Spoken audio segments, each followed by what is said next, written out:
саламатсызбы Мирлан байке? Мен сизди Кыргызстандан эң алдыңкы бизнесмен жигиттери катары тааныдым. Фаберликке келгенден бери. Билесизби, азыркы ситуация, Кыргызстан ситуациясы бул главный проблемасы Кытай мамлекетине болгон карыз. Муну элдин баары жакшы түшүнөт. Ушул чылчыктан биз Фаберлик аркылуу Кыргызстанды алып чыгып кете алабызбы? Мен сизге бере турган негизги суроом ушул.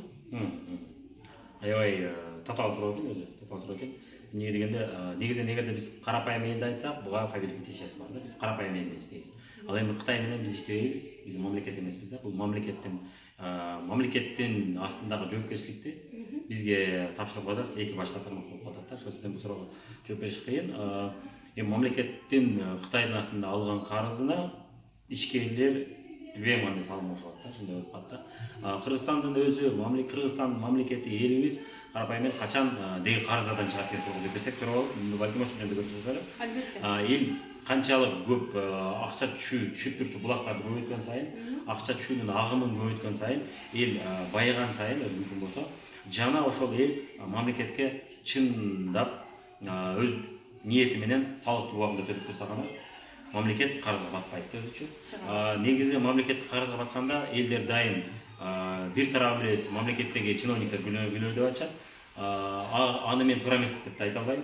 100% туура деп айта албайм. Мамлекетте бирок эл көпчүлүк эл өзүнүн жоопкерчилигин чиновниктерге тапшырып коебуз. Чынында мен көп эле билип жүрөбүз, көп эле көрүп жүрөбүз. Көптөгөн ишкерлер, көптөгөн айрык иштегендер өздөрү салык төлөшпөйт да. Элге чындыкты айтсам, капа болушат. Салык төлөшпөйт. Негизинен менде да бир убакта аң сезимим төмөн болгон. Бир убакта мен өз ниетим менен, каалоом менен эмес, айла жок төлөп жүрөм салыкты. Эмнеге дегенде менин аң сезимим төмөн болчу. Кийин түшүндүм, негизинен биз мамлекетибиз жакшы болсун, күчтүү болсун, элге көп жардам берсин десек, биз салыкты убагында төлөш керек жана мыйзам боюнча канча төлөш керек, ошончо төлөш керек. Бул элдин өзүндө күнөө бар да бул жагынан. Биринчиден, экинчиден, албетте элибиз азырынча бай деп айта албайбыз.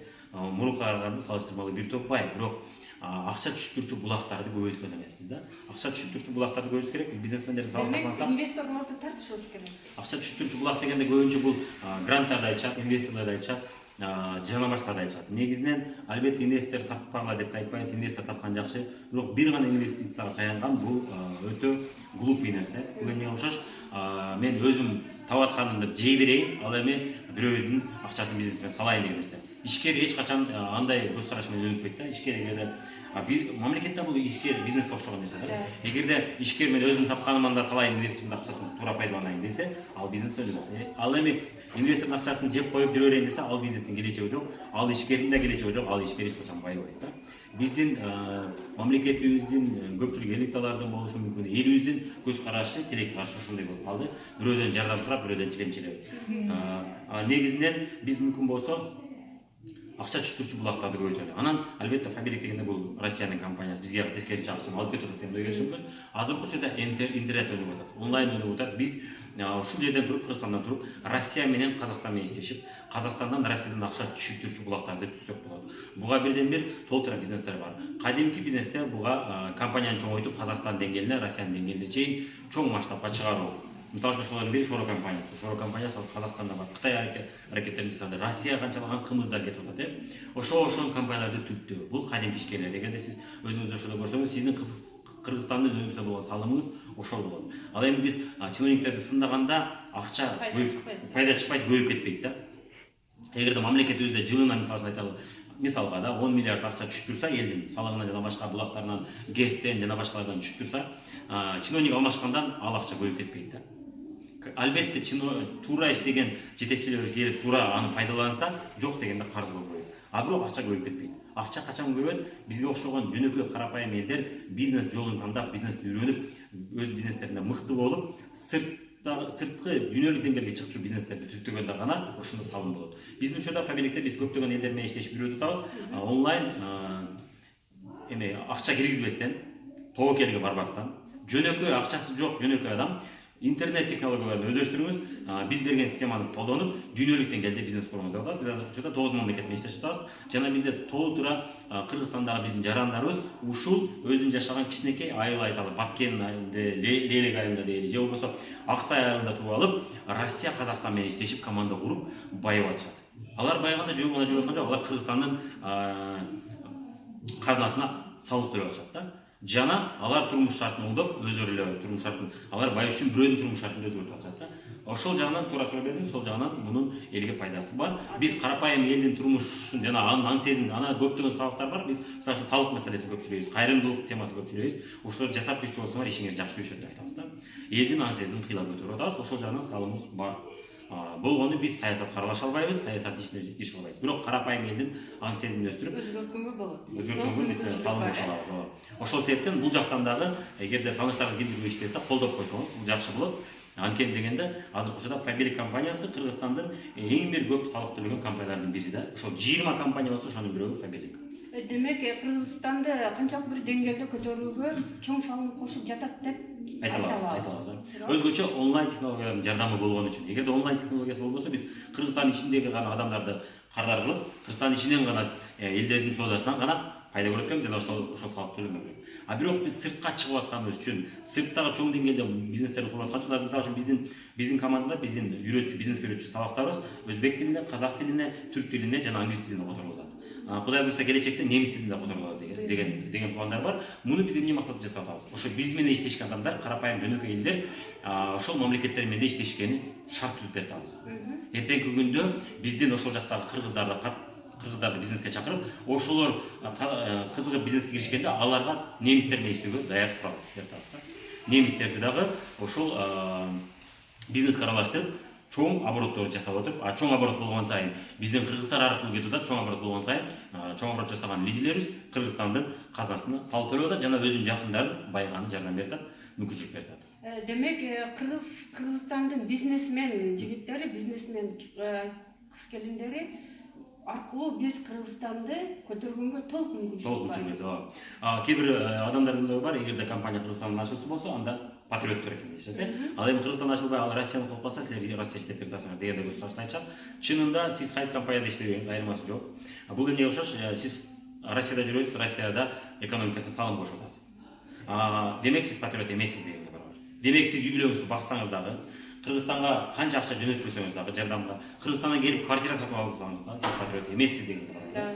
Бирок ошолор бар экен, биздин калайык калп кыйынчылыктарга чыдап, Россияда, Казакстанда талаалап жүрүп, үй бүлөлөрүн таштап барып иштеп, үй бүлөлөрүнүн ата-энелерин багып атышат, ошон үчүн да Кыргызстан экономикасы кармалып турат. Канчалаган кызматтарды сатып атат, ошол акчалар бизге келип атат. Муну орустар деле жаман көрүү түрдө айтышат бизге. Алар биякта жашабайт, алар акчасын Кыргызстанга жөнөтүшөт дейт.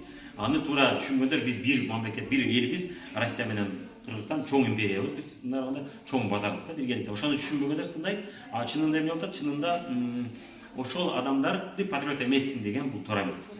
Эгерде ошонун баары Кыргызстанда калып калса, анда кылмышкерлер көбөймөк. Себеби бизде жумуш орундары аз. Биз кичинекей элбиз, кичинекей мамлекетпиз. Бизде анчалык көп өндүрүш жок да Россиядагы. Бизде экономикабыз кичинекей. Кичинекей экономикада кичинекей акча, чоң экономикада чоң акча. Биздин кыргыз азаматтар чет өлкөлөргө барып, ошол чоң экономикалардын кызматын жасап берип, өз экономика ушундай түзүлгөн, бирөөгө кызмат жасап атат, акча табасың. Биздин кыргыз элибиз бирөөлөргө кызмат жасап атат. Албетте сонун кызмат жасап атат деп айта албайбыз. Туалет жууганы бар арасында дворник болгону же бар. Эми жөндөмүнө жараша, өзүнүн тандоосуна жараша алат. Бирок ошолор Кыргызстан экономикасына салым кошуп атат. Эми биз качанга чейин ошентип жүрүп акча табабыз деп айтып Кыргызстанда компанияларды ачып өнүктүрөлү деген бул туура эле көз караш. Болгону башка мамлекеттин компаниясында иштебей деген бул туура эмес көз караш. Эмнеге дегенде сиз жада калса Европанын же Американын же Россиянын компаниясында иштеп атып сиз Кыргызстанда жашагандарды байытсаңыз болот. Сөзүңүзгө аралжы. Демек биз кыргыз жигиттеринин, кыргыз кыздарынын баарын башын бириктирип, мамлекеттин гана көзүн карабай, биз өзүбүз да көтөрүп кетсек, толук. Дагы бир нерсе айта кетчү нерсе, Кыргызстан компаниясы десем, сен патриотсың деп айтышат. Кыргызстан компаниясында, к сожалению, тилекке каршы баалар өтө жогору болуп атат. Эми бул эмнеге барабар? Бул элестетиңиз, сизге мен шампуньду 100 сомго саткандын ордуна 500 сомго сатсам, Кыргызстанды мен байытамбы же элин кедей кылтамбы тескерисинче деген суроо болот. Ошого бул жерде бул спорный момент, Кыргызстандан ачылса сөзсүз түрдө патриотсың дегенге кошулбайм. Элге чөнтөгүнө ылайык товарды сунуш кылсаң, бул да патриоттуктун бир түрү. Сен элди ойлоп атасың да деген нерсе. Жана ошонун жардамы менен бизнес кылып атып, анан дүйнөлүк деңгээлге, чет өлкөнүн деңгээлине бизнесиңди чыгарсаң, эл менен кошо, командаң менен кошо, элдерди ошол жака үгүттөп, келгиле бир эле Кыргызстанда иштебей, Россия менен иштешели, Казакстан менен иштешели, Европа мамлекеттери, Түркия менен иштешели, ушул продукцияны биз ошол жака таратып отуруп, дүйнөлүк деңгээлде таратып отуруп, байыры деген сунушту айткан адамдар деле патриот деп эсептейм. Ошол себептен сөзсүз түрдө бизде канчалаган кыргыздар азыр башка чет элден мамлекет компанияларда иштешип турмуш жагын оңдоп атышат. Анан Кыргызстандыкы качан элге жетишерлик деңгээлде ошондой баада коюп берет экен деп күтүп отура бергенден пайда чыкпайт. Пайда жок. Эл байып кетпейт андан. Сизге чоң рахмат. Азын аулак убактыңызды бөлүп койгонуңуз үчүн чоң рахмат. Сизге рахмат. Сонун суроолор, патриоттук сезим тарабында темасында сөз козгонуңузга чоң рахмат сизге. Кыргызстан келечегин ойлогонуңузга. Мен сиздин командаңызга келип калганым үчүн дагы чоң рахмат сизге. Ийгиликтер болсун. Сизге да ийгиликтер.